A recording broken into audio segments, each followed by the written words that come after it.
طلای پر از جرمه، داریم آب میکنیم که طلای ذوب شه تبدیل به طلای آب شده بشه، مثل این طلایی که دست ماست اینجوری طلا بشه، ولی پر از جرمه.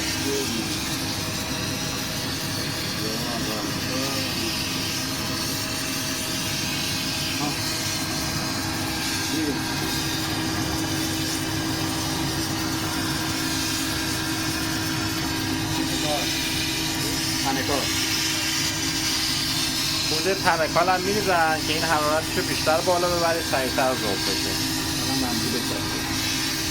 طلای به هم دیگه بچسبه.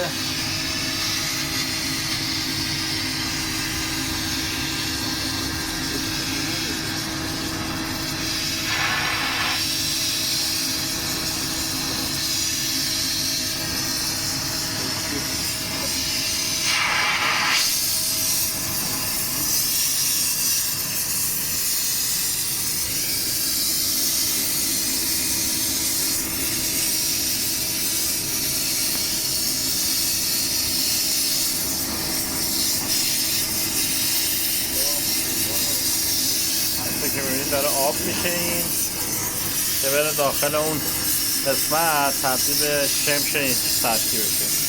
میبینید الان دارم درست میکنم اونجا رو که اینجوری شمش بشه، انگ بخوره روش به این حالا اینجوری میبینید.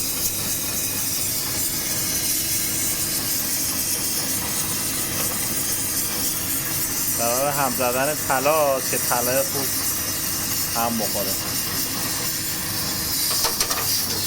الان دارم میریزن تو اون قسمت.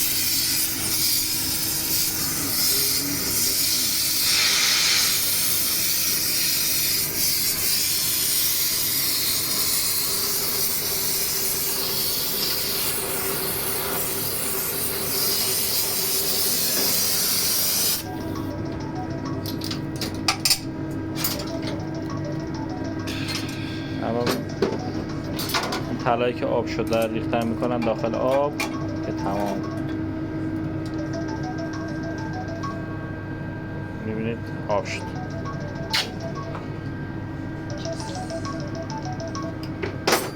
این طلای آب شده اینجوری شد یه طلا مثل همین طلاهای آب شده. مرسی.